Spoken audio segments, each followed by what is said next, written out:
हर मरीज का इलाज हो सके, इसीलिए ईश्वर को डॉक्टर का रूप लेना पड़ा। नमस्कार साथियों, अभी आप सुन रहे हैं रेडियो धूम 89.6। मैं हूं आपका दोस्त आरजे राघव। स्वागत करता हूं रेडियो धूम के खास programme guest of the day में आप सभी श्रोताओं का। साथियों, आप सभी जानते हैं programme guest of the day में हम मुलाकात करते हैं अपने ही अंचल की किसी खास शख्सियत के साथ, और इसी क्रम में आज हमारे साथ स्टूडियो में मौजूद हैं डॉक्टर अहरनिश अग्रवाल। आप हड्डी रोग विशेषज्ञ हैं। आज के प्रोग्राम में हम आपसे जानेंगे आपके बारे में, आपके पेशे के बारे में, हड्डियों से जुड़ी समस्याओं के बारे में, बीमारियों के बारे में और उनके इलाज के बारे में भी। तो साथियों, अब बिना देर किए हुए करते हैं प्रोग्राम की शुरुआत और स्वागत करते हैं आज के हमारे गेस्ट डॉक्टर अहरनिश अग्रवाल जी का। डॉक्टर साहब, आपका बहुत बहुत स्वागत है रेडियो धूम के programme guest of the day में। थैंक यू सर, आगे हम आपसे जानेंगे आपके पेशे के बारे में, हड्डियों से जुड़ी समस्याओं के बारे में, मगर सबसे पहले जानना चाहते हैं आपके बारे में कि आपने कहाँ से पढ़ाई की, कहाँ से प्रैक्टिस की। और उससे पहले एक चीज़ मैं जोड़ दे रहा हूँ, अहरनिश जो आपका नाम है इसका मतलब क्या है? नमस्ते, मैं डॉक्टर अहरनिश अग्रवाल, हड्डी रोग विशेषज्ञ, ऑर्थोपेडिक कंसल्टेंट हूँ Raigarh ortho and general hospital में। जी, मेरा नाम एक संस्कृत वर्ड से लिया गया है जिसको आप दो भाग में डिवाइड करेंगे, अहर और निश। अहर का मतलब होता है दिन और निश का मतलब होता है रात। अच्छा, तो मिला के ये होता है दिन रात 24 घंटे लगातार। जी, और आप लगातार सेवाएं भी देते हैं दिन रात 24 घंटे। जी। तो हम ये कह सकते हैं कि पेरेंट्स को पता चल गया था कि बेटा बड़ा हो करके डॉक्टर बनेगा और 24 घंटे सेवा करेगा मरीजों की। जी, थैंक यू। और आपकी पढ़ाई और प्रैक्टिस के बारे में जानना चाहते हैं हम। जी, मैं 11-12 तो मैंने यहीं जिंदल स्कूल रायगढ़ से किया है जी। उसके बाद मैंने तैयारी करी मेरे प्री मेडिकल टेस्ट के लिए। ऑल इंडिया लेवल पे मेरा सिलेक्शन हुआ। 2006 बैच में मैंने मुंबई से मेरा MBBS किया Lokmanya Tilak municipal medical college से। पढ़ाई होने के बाद, कंप्लीट MBBS होने के बाद फिर मैंने प्री PG का एग्ज़ाम दिया। प्री PG के एग्ज़ाम में मैंने ऑर्थोपेडिक की ब्रांच ली। ऑर्थोपेडिक का जो पोस्ट ग्रेजुएशन कोर्स है वो मैंने बैंगलोर से MS रमैया हॉस्पिटल से किया। उसके बाद फिर मैंने अपना एक सुपर स्पेशलाइजेशन का 6 महीने का कोर्स किया बड़ौदा में, वेलकेयर हॉस्पिटल डॉक्टर भरत मोदी के अंडर, और नी रिप्लेसमेंट और हिप रिप्लेसमेंट का ये स्पेशलिटी कोर्स था। और वो करने के बाद फिर मैं रायगढ़ वापस आया और यहाँ पे 2018 से अपनी सेवाएं दे रहा हूँ। डॉक्टर बनने का कैसे सोचा आपने? जी, डॉक्टर का तो ऐसा है कि हमारे घर में इतने डॉक्टर हैं। मेरे फादर डॉक्टर राजीव अग्रवाल, उनके बड़े भाई मेरे ताऊ जी डॉक्टर रमेश अग्रवाल जो बॉम्बे में प्रैक्टिस करते हैं। अग्रवाल समाज के रायगढ़ के सबसे पहले दांत के डॉक्टर दुलीचंद अग्रवाल जी मेरे ताऊ जी हैं। अच्छा। उन्होंने 60s में अपना BDS का कोर्स इंदौर से किया था, फिर रायगढ़ में आके उन्होंने अपनी सेवाएं दी। तो बचपन से हम लोग घर में मेडिकल फील्ड का देखते हुए आ रहे हैं और पापा की सर्विसेज देखते हुए आ रहे हैं, तो उसी से प्रेरित होके मैंने डॉक्टर बनने का फैसला लिया। तो हम ये जानना चाहते हैं कि यदि फैमिली में कोई डॉक्टर रहते हैं तो डॉक्टर की पढ़ाई आसान हो जाती है क्या, या फिर उतनी ही मेहनत करनी पड़ती है जितनी आम स्टूडेंट करता है? देखिए, मेहनत तो आपको उतनी ही करनी पड़ेगी। अच्छा। मेहनत का तो कोई शॉर्टकट है ही नहीं। अगर आपको एग्जाम में सफल होना है तो मेहनत करना पड़ेगा। हाँ, ठीक है कि आपके घर में अगर कोई डॉक्टर है तो एक गाइडेंस आपको थोड़ा मिल जाता है, एक रास्ता आपको मिल जाता है कि भाई पढ़ाई कैसे करनी है। Hard work is important but smart work is more important. जी। तो जो ऑलरेडी ये फील्ड में रहते हैं तो वो आपको एक स्मार्टली बता सकते हैं कि कैसे पढ़ना है, आपके समय का उपयोग कैसे आप अच्छे से कर सकते हैं, तो उससे थोड़ा आसानी तो होता है। जी। और आपके परिवार में कोई हड्डी रोग विशेषज्ञ है क्या? मेरे फादर वो MS जनरल सर्जरी हैं, पर रायगढ़ में उन्होंने मेजर काम जो किया है हड्डी रोग विशेषज्ञ का किया है, और ऑपरेशन वगैरह नहीं करते थे पर हड्डियों से रिलेटेड उन्होंने खूब काम किया है। तो उनको देख देख के ही मेरे को प्रेरणा मिली और हड्डी रोग विशेषज्ञ बनने का हमने फैसला लिया। इसीलिए आपने सोचा कि हड्डी रोग विशेषज्ञ मुझे बनना है, क्योंकि बहुत सारी स्पेशलिटी होती हैं जैसा कि हम जानते हैं। जी। डॉक्टर साहब, हम आपको एक बात और बता दें कि रेडियो धूम एक इंफोटेनमेंट स्टेशन है। हड्डियों से जुड़ी कौन कौन सी बीमारियां होती हैं, सीधे हम ये जानना चाहते हैं। जी, ऐसे तो हड्डी से जुड़ी कई बीमारियां होती है, पर आम तौर पे जो मेजर पेशेंट्स मेरे को दिखाते हैं, जिनको मैं देखता हूँ, वो जोड़ों के दर्द, जिसमें खास करके घुटनों के और कमर के दर्द, उसके अलावा एड़ियों के दर्द के बहुत पेशेंट्स रहते हैं। इन सब के अलावा हड्डियों के फ्रैक्चर के पेशेंट्स बहुत आते हैं। फ्रैक्चर के कई कारण होते हैं, चोट लगने से, पाँव मुड़ने से, और मेजर बीमारियां तो उसमें हड्डियों में दर्द और हड्डी टूटने की ही रहती है। इसके अलावा और भी कई बीमारियां रहती है, पर सबका मोर और लेस तात्पर्य जोड़ों और हड्डियों के दर्द से ही रहता है। तो ये होती कैसे हैं ये बीमारियां, मतलब क्यों होती हैं? जी, आजकल का जो लाइफस्टाइल है वो बहुत बड़ा फैक्टर है। लोगों की जो करंट बीमारियों का स्टेटस है उसके लिए जो खान पान का तरीका हो गया है, जो खान पान की क्वालिटी हो गई है, इन सब के अलावा जो एक्सरसाइज वगैरह नहीं करना, जो सीडेंट्री लाइफस्टाइल हो गई है, बैठे रहने की आदत ज़्यादा लोगों की बढ़ गई है, मेजर जो है यही रहती है। इन सब के अलावा मारपीट, तोड़ फोड़, ये सब जो होता है उसमें जो चोट लगती है उसमें हड्डियाँ टूटती है, जिसका निदान हम लोग करते हैं। तो टूटने के बाद सही सलामत जुड़ जाती हैं कि ऐसा कुछ होता है कि जुड़ ही नहीं पाए? नहीं, कई कंडीशंस में ऐसा देखिए 90% तक तो हड्डियां जुड़ जाती हैं, है ना। कई केसेस ऐसा रहते हैं जिसमें हड्डियां नहीं जुड़ पाती है, जिसके कई कारण रहते हैं। उसमें मुख्य कारण ये रहता है कि भाई हड्डियों का ठीक से नहीं बैठना। कई बार उसमें इन्फेक्शन वगैरह हो जाता है। इन्फेक्शन हड्डी को नहीं जोड़ने में बहुत ज़्यादा सहयोग रहता है इन्फेक्शन का। हड्डी अगर ठीक से जगह पे नहीं बैठती है तो चलने फिरने में या हाथ को चलाने करने में तकलीफ़ रहती है। और अगर गैप बहुत ज़्यादा है, अगर आपने ठीक से नहीं देखा, क्योंकि हमने कई बार ऐसे पेशेंट्स देखे हैं जो गांव से आते हैं और गांव से जड़ी बूटी का इलाज करवा के आते हैं और उनके हाथ की स्थिति पहले से ज़्यादा ख़राब हो गई रहती है।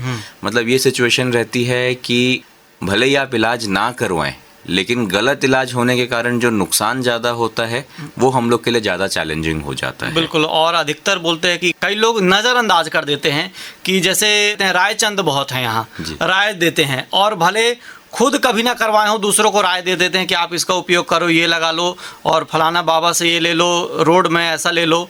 तो यदि उनसे ले लेते हैं तब ये तकलीफ होती है। जी, ज़्यादा होती है। जब आधे अधूरे नॉलेज के लोग ये चीज़ें करते हैं तब उसमें तकलीफ़ें ज़्यादा होती है। हड्डी जोड़ने के साथ साथ हमको और कई चीज़ें देखनी पड़ती है। जैसे सपोज़ किसी के पाँव की हड्डी टूटी है तो हमारा ये प्रयास रहता है कि भाई बिस्तर से जितनी जल्दी उनको उठा सकें उतना ज़्यादा अच्छा। पर अगर सिर्फ जड़ी बूटी करा के पेशेंट बिस्तर में पड़ा रहेगा तो हड्डी का जो नुकसान होना है वो तो होगा ही होगा। साथ में पूरे शरीर में और बहुत सारे कॉम्प्लिकेशंस आते हैं। जैसे बिस्तर में पड़े रहेंगे तो पेशाब में इन्फेक्शन हो जाएगा, छाती में इन्फेक्शन हो जाएगा। सबसे खतरनाक चीज़ पीठ में घाव बन जाते हैं। अच्छा। और वो बेड सोर्स अगर बन जाते हैं तो उसको मैनेज करना बहुत डिफ़िकल्ट होता है। मैं ये नहीं बोलता कि जड़ी बूटियाँ अच्छी नहीं है। जड़ी बूटियाँ आयुर्वेदिक का अपने ट्रीटमेंट में एक अलग जगह है, लेकिन सही तरीके से सही समय में उनका इस्तेमाल हो तो वो ज़्यादा अच्छा रिजल्ट देती हैं। बिल्कुल। और सही डॉक्टर से पूछ करके करें तब। बिल्कुल। और अंदाज़ा लगाएंगे तो लगे तो तीर, नहीं तो तुक्का हो जाता है। और कहते हैं लड़ाई झगड़े में जो अधिकतर हड्डी टूटती है। तो साथियों, यदि आप सुन रहे हैं तो लड़ाई झगड़े से दूर रहें। और कहते हैं कि ऐसी वाणी बोलिए जम के झगड़ा होए, मगर उससे ना बोलिए जो आपसे तगड़ा होए, क्योंकि यदि आपसे तगड़ा होगा तो डॉक्टर साहब के पास आपको जाना पड़ेगा। और डॉक्टर साहब, अधिकतर लोग ये भी कहते हैं कि जीभ में कोई हड्डी नहीं रहती मगर हड्डियाँ तोड़वाने का काम करती है। जी, बहुत बड़ा कारण होती है हड्डियाँ तोड़वाने का। जी, तो आपके पास कभी कोई ऐसे पेशेंट्स आए जो केवल मारपीट के चक्कर में आए और उन्हें लगा कि ये कमज़ोर है, मतलब ज़्यादा कोई बड़ी क्षति नहीं हुई होगी, और अंततः आपको पता चला कि मजाक मजाक में ये ज़्यादा बड़ी दुर्घटना हो गई? जी, कई पेशेंट्स ऐसे आते हैं जो चोट लगने के कभी 15 दिन बाद, कभी 1 महीने बाद आते हैं। उनको ये लगता है कि नहीं, कुछ है नहीं, हल्की सी सूजन है, और चलना फिरना करते हैं और धीरे धीरे करके वो तकलीफ़ उनकी बढ़ जाती है। कई बार ऐसे लोगों को कन्विंस करना भी मुश्किल होता है कि नहीं भाई, आपकी तकलीफ़ बहुत ज़्यादा है और उसको आप गंभीरता से लीजिए। अगर गंभीरता से लेते हैं तो अपन इलाज अच्छे से कर पाते हैं आगे। प्रयास तो ये रहता है कि समझाएं करें, पर अंत में तो पेशेंट का डिसीजन रहता है कि वो क्या करवाना चाहेगा और क्या नहीं करवाना चाहेगा। जी। हम लोग अपनी तरफ से प्रयास करके समझाते हैं, पर कई बार ऐसा होता है कि पेशेंट्स बात नहीं मानते हैं और फिर बाद में और गंभीर स्थिति के साथ उन लोग आते हैं। और आपने जिक्र किया था कि बैठने से, लगातार बैठने से भी हड्डी में प्रॉब्लम होती है, सोने से भी। तो कैसे सोना चाहिए, किस सतह पर सोना चाहिए? अधिकतर हम देखते हैं कि डल्लब के जो गद्दे आते हैं इतने मुलायम रहते हैं, कोमल रहते हैं, यदि उसमें आप ज़्यादा देर तक सोएंगे तो भी एक कारण हो सकता है। तो इसके बारे में आप क्या कहना चाहेंगे? सोने का तो देखिए एक बहुत बड़ा भ्रम है कि लोग सोचते हैं ज़मीन में सोने से कई बार कमर दर्द ठीक हो जाता है। कई बार लोगों को लगता है कि भाई हमारा गद्दा तो बहुत मुलायम है फिर भी हमको कमर दर्द हो रहा है। Excess of anything is not good. मेरा ऐसा बिल्कुल। कहना है कि आपको गद्दे में अगर सोना है तो आपके जो गद्दे हैं वो बहुत मुलायम भी नहीं होने चाहिए पर एकदम कड़े भी नहीं होने चाहिए। जो सिंपल फोम के गद्दे होते हैं उसमें अपन सोना करेंगे तो आपकी कमर के लिए अच्छा रहेगा। उन सब चीज़ों के अलावा और कई सारी चीज़ें रहती है, जैसे कई लोग करवट लेके सोते हैं बिना तकिए के तो वो गर्दन के दर्द के शिकायत लेके आते बिल्कुल हैं। बिल्कुल। कई लोग को ऐसा लगता है कि पतला तकिया अच्छा है, कई को लगता है मोटा तकिया अच्छा है। तो वो हर आदमी के हिसाब से इंडिविजुअल रहता है। किसी के लिए जो सोने का तरीका रहता है उसके हिसाब से अपन मोटा या पतला तकिया डिसाइड करते हैं कि कौन सा उनके लिए अच्छा रहेगा। इन सब के अलावा मेरा कहने का तात्पर्य था कि जो फिज़िकल एक्टिविटी बंद हो गई है, जो लोग आजकल एक्सरसाइज वगैरह नहीं करते हैं और जितना जंक फूड वगैरह खाने में आ रहा है सब, तो वो आपके मेटाबॉलिज्म को गड़बड़ करता है, मोटापे के आप शिकार होते हैं। और मोटापा भी अगर गलत नहीं है, लेकिन अगर आप फिज़िकली एक्टिव नहीं हैं तो आप पतले हों या मोटे हों आपको नुकसान होना ही होना है। क्या क्या समस्याएं होती हैं और कैसे उनका इलाज संभव है, तो ऐसी कौन सी सावधानियां रखें ताकि ऐसी समस्याओं से बच सकें। और अधिकतर देखते हैं कि बुढ़ापे में समस्या आती है हड्डियों की, तो तुरंत तो आती नहीं होंगी, कहीं ना कहीं हम बीज बोते हैं अपने बचपन में, जवानी में, उसकी वजह से बुढ़ापे में आती हैं। तो जो बुजुर्ग हो चुके हैं वो तो इलाज ही कराएंगे, मगर जैसे अभी जो नौजवान पीढ़ी है तो क्या करें ताकि भविष्य में उसे ये समस्याएं ना देखने को मिलें। जी, आजकल जवानी में जो मेन तकलीफें आ रही हैं वो तो हड्डी टूटने की ही ज़्यादा आ रही हैं। अच्छा, लड़ाई झगड़ा। लड़ाई झगड़ा से ज़्यादा गाड़ियों के एक्सीडेंट। अच्छा। जिस हिसाब से अपने ट्रैफिक रूल्स की धज्जियां उड़ाते हैं आजकल, और जैसे स्पीड से आजकल बाइक वाले और कार वाले सब जाते हैं, और अपना रायगढ़ तो चौक चौराहों के लिए फेमस है ही, जहाँ इतनी हैवी गाड़ियाँ चलती है जिसके कारण रोड वगैरह भी ख़राब रहती है। तो इन सब चीज़ों के कारण, गड्ढे और सब के कारण एक्सीडेंट्स बढ़ रहे हैं।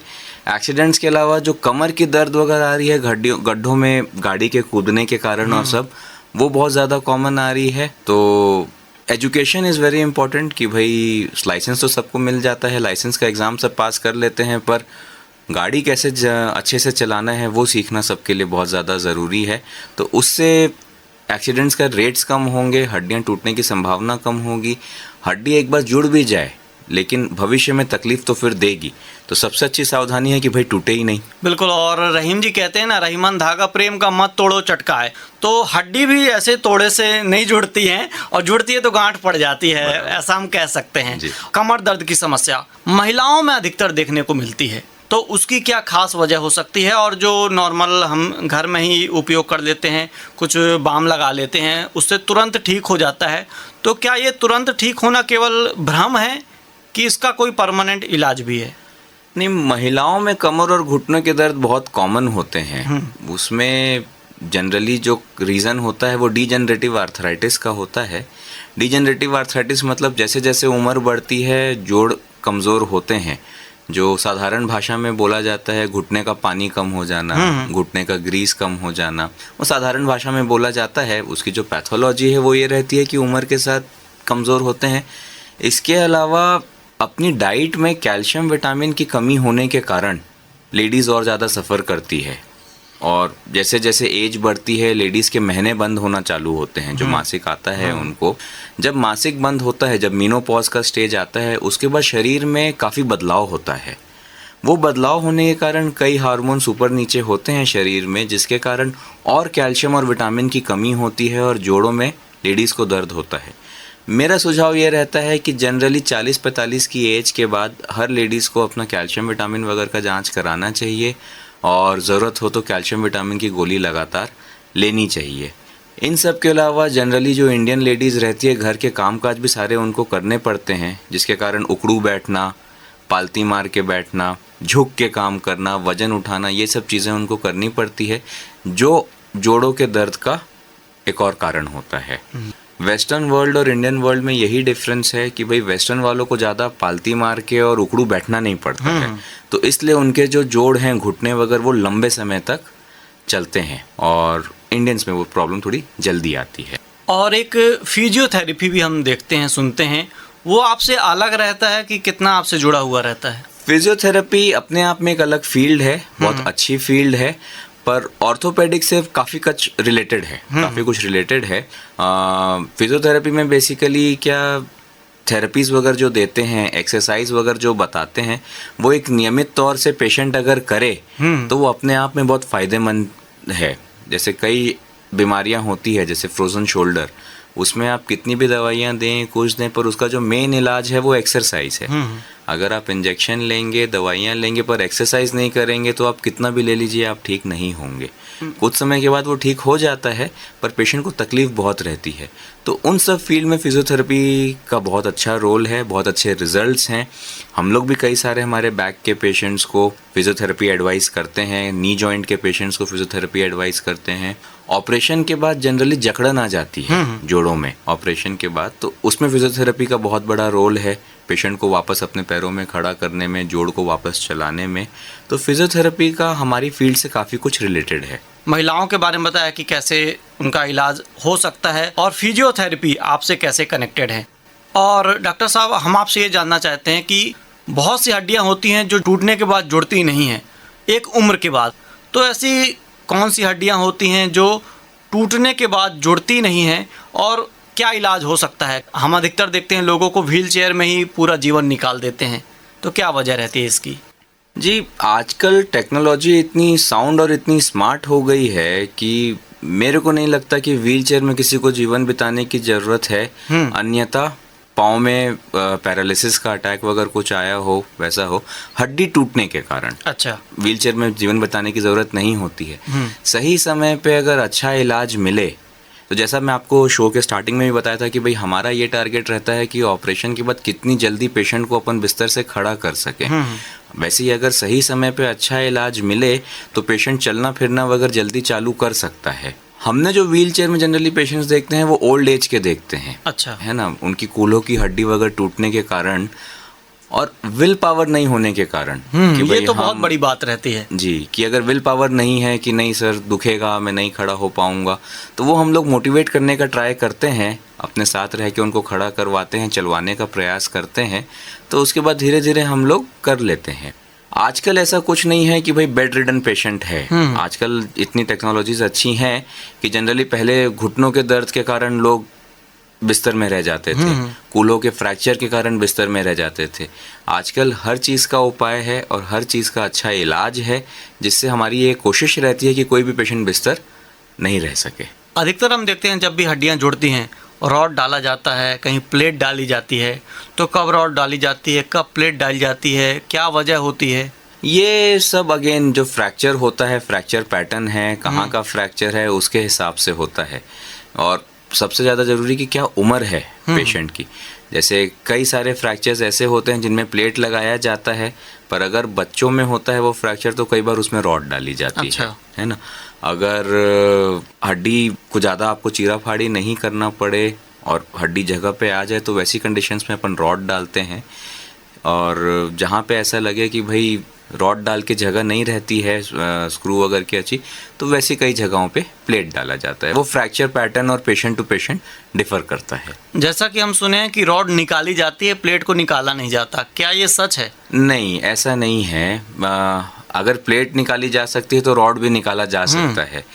और मेरा पर्सनल ऐसा ओपिनियन रहता है कि जब तक वो रॉड या प्लेट आपके शरीर में कोई तकलीफ नहीं करे, जैसे कि दर्द नहीं हो रहा हो अगर, या हाथ को या पाँव को हिलाने में, जॉइंट को मूवमेंट करने में कोई प्रॉब्लम नहीं कर रहा है, या कोई अगर अंदर सॉफ्ट टिश्यू को, मांसपेशियों को अगर दबाव नहीं दे रहा है, तो उनको अंदर रहने देना चाहिए। क्योंकि जितने भी सामान वगैरह यूज़ करते हैं वो सब शरीर के अंदर अच्छे से रहता है, कोई रिएक्शन जनरली वो नहीं करता है। कई सारी टेस्ट के बाद ये कौन से मटेरियल का बनाया गया है, इसका सब वर्कअप के बाद हुआ है और कई लोगों में लगी है, टेस्टिंग हुई है, उसके बाद अपन यूज़ किए हैं इसको, तो प्रॉब्लम नहीं होती है। पर्सनली मेरा इसलिए ऐसा मानना है कि भाई नहीं निकालना चाहिए, क्योंकि निकालना मतलब एक ऑपरेशन और करना, और बिना मतलब के पेशेंट को ऑपरेशन की तकलीफ देने का कोई मतलब नहीं है। तो जब तक वो रॉड या प्लेट अंदर कुछ तकलीफ नहीं कर रही है, मेरा मानना है उसको रहने दीजिए। कुछ तकलीफ करेगी तो निकाल देते हैं हड्डी जुड़ने के बाद। हड्डी अपने आप जुड़ जाती है वो? जी, हम लोग का ऑपरेशन का मेन कारण ये रहता है कि हड्डी सीधी जुड़े। अच्छा। मेजर ऑफ द हड्डी तो आप कुछ नहीं करेंगे तो भी जुड़ेगी। हाँ, मतलब लेकिन वो कैसी जुड़ेगी वो इम्पोर्टेंट है। अच्छा। लोगों के हाथ का फ्रैक्चर होता है, वो जुड़ जाती है लेकिन हाथ टेढ़ा है। हाथ टेढ़ा है तो फिर जोड़ ठीक से काम नहीं करता, वजन नहीं उठा पाते, मूवमेंट ठीक से नहीं कर पाते, तो रोजी रोटी में फिर प्रॉब्लम होती है। तो ऑपरेशन का मेन पर्पस ये रहता है कि हड्डी सीधी जुड़े, और जुड़ना तो है ही, अगर इन्फेक्शन नहीं हो रहा है या कोई और वजह नहीं है तो अपने आप जुड़ेगी कुदरती रूप से, जुड़ती है। मतलब दवाइयाँ का सपोर्ट रहता है उसमें, कैल्शियम विटामिन सबका हम लोग सपोर्ट करते हैं। जैसा कि मैं आपको बताया कि मैं आयुर्वेद और जड़ी बूटियों के अगेंस्ट नहीं हूँ, हम लोग भी एक आध आयुर्वेदिक दवाइयाँ इस्तेमाल करते हैं हड्डी जुड़ने के लिए। अच्छा। पर वही कब यूज़ करना है, कितना यूज़ करना है, वो सेंसिबिलिटी होनी चाहिए। एक प्रश्न निजी रूप से मैं इसमें जोड़ दे रहा हूँ। पोलियो जो बीमारी थी उसकी वजह से कई लोग हम देखते हैं कि अच्छे से चल नहीं पाते हैं, उनका हाथ जो है ऐसा काम नहीं कर पाता नॉर्मल व्यक्तियों के जैसे, तो उसका भी क्या इलाज संभव है? जी, पोलियो अगर एक बार हो गया तो उसके जो हड्डियां कमज़ोर होती है वो तो होती है, साथ में जो मांसपेशियां वगैरह भी कमज़ोर होती है। इलाज उसका ऐसा है कि उसके लिए बहुत अच्छा जो ट्रीटमेंट प्लान रहता है वो फिजियोथेरेपी रहता है। मेनली हड्डियां मांसपेशियां कमज़ोर होने के कारण सब चीज़ों में तकलीफ होती है, और अगर फिजियोथेरेपी से अपन वो टोन मेंटेन रखेंगे, स्ट्रेंथ मेंटेन रखेंगे, तो पोलियो पीड़ित आदमी भी अपना जीवन अच्छे से निकाल सकता है। आगे जाके भविष्य में मांसपेशियों में खिंचाव वगैरह आता है तो उसके लिए छोटे मोटे ऑपरेशन किए जाते हैं, पर वो हमेशा किसी स्पेशलिस्ट के थ्रू ही करवाना चाहिए। साथियों, इतनी बातों से आपने अंदाज़ा लगा लिया होगा कि पोलियो का मुख्य रूप से कोई इलाज नहीं है, तो पोलियो ड्रॉप ज़रूर पिएं, बचपन से ही पिएं, क्योंकि भविष्य में बहुत सारी तकलीफ़ें हो सकती हैं। हाँ, आपने पोलियो का जिक्र किया तो मैं एक चीज़ और जोड़ना चाहता हूँ कि गवर्नमेंट ऑफ इंडिया बहुत मेहनत कर रही है इंडिया को पोलियो फ्री कंट्री बनाने के लिए। काफ़ी हद तक हम लोग इस चीज़ में सक्षम भी हुए हैं। तो मेरा सब लोगों से ये अपील है, ये रिक्वेस्ट है कि समय आने पे अपने बच्चों को पोलियो के 2 बूंद ज़रूर पिलाइए, इससे कोई नुकसान नहीं होता है। 2 बूंद ज़िंदगी की। 2 बूंद ज़िंदगी की। जी, बहुत कम होता है कि जो डॉक्टर्स होते हैं उन्हें समय नहीं मिल पाता है। जैसा कि आपने कहा कि आप कीबोर्ड भी बजाते थे और अभी नहीं बजाते हैं, तो क्या आप गाते भी हैं? नहीं, मतलब ऐसे सिंगर नहीं हूँ, बाथरूम सिंगर बोल सकते हैं कि थोड़ा बहुत ऐसे ही गानों के साथ गुनगुना लिए तो गुनगुना लिए। जी, और थोड़ा सा रुख चेंज करते हैं प्रोग्राम का इस गाने के बाद, और जानना ये चाहते हैं क्या श्रीमती जी भी डॉक्टर हैं? जी, मेरी वाइफ डॉक्टर मल्लिका अग्रवाल, वो भी डॉक्टर हैं, वो पैथोलॉजिस्ट हैं। हमारे हॉस्पिटल रायगढ़ ऑर्थन जनरल हॉस्पिटल का लैब पूरा वो संभालती हैं। अच्छा। और खून पेशाब से संबंधित सारी जांचें करती हैं। लव मैरिज थी कि अरेंज मैरिज थी? जी, लव मैरिज। अरे वाह, क्या बात है, मतलब समय मिल जाता है। हाँ, मतलब मिल जाता था। अच्छा। अब थोड़ा सा डिफिकल्ट होता तो है। कैसा सपोर्ट रहता है घर में? यदि आप मिलते हैं तो अपने पेशे से संबंधित बात करते हैं कि नॉर्मल की छोड़ो अब तो हो गया, बहुत समय दे लिए, 18 घंटे तो इसी में लगे रहे, थोड़ा सा अलग बात करें? नहीं, मतलब जब सेम प्रोफेशन के रहते हैं हस्बैंड और वाइफ, तो जो लाइन रहती है वो कई बार धुलित हो जाती है, ना चाहते हुए हुए हो भी वहीं जाती है। मतलब हॉस्पिटल में कई बार पर्सनल बातें भी हो जाती है और घर में कई बार हॉस्पिटल से रिलेटेड बातें भी हो जाती है। हम लोग प्रयास तो करते हैं कि भाई घर आए तो अपना काम को हॉस्पिटल में छोड़ कर आए, पर प्रोफेशन ऐसा है कि कुछ ना कुछ लगा ही रहता है, तो वो बातें होती हैं घर में भी हॉस्पिटल से रिलेटेड।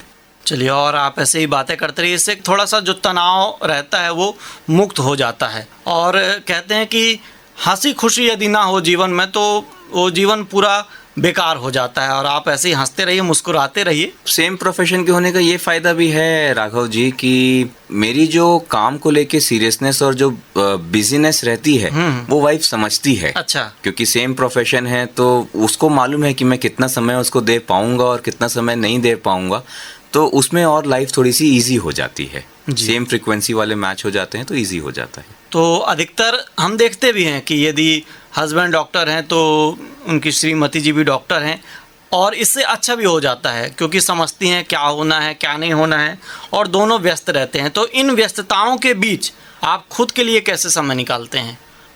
खुद के लिए ऐसा है कि जहाँ जो समय मिले वो निकालने का प्रयास करते हैं। जैसे मैं सुबह खेलने जाता हूँ। अच्छा। राइडर क्लब में हम लोग खेलते हैं। अभी तो बारिश के समय में थोड़ा सा रुका हुआ है, पर नहीं तो रूटीन हम लोग लॉन टेनिस खेलते हैं। मेरे और कुछ फ्रेंड्स हैं जिनके साथ खेलते हैं।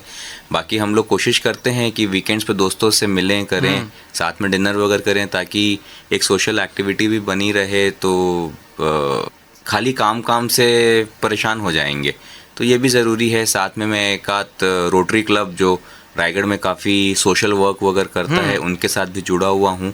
मिलके हम लोग भी कभी कैंप और कभी कुछ ना कुछ सोशल एक्टिविटीज़ करते रहते हैं। और आपने खेलों की बात कही तो अधिकतर हम सुनते हैं क्रिकेट में कई लोग की हड्डी की सर्जरी हुई है, और मैं देखता हूँ वैसे चोट नहीं लगी, बॉलिंग कर रहे हैं अपने आप सर्जरी हुई है। और अपने महान बल्लेबाज सचिन तेंदुलकर जिन्हें कौन नहीं जाता, उनकी बहुत सारी सर्जरी हुई हैं।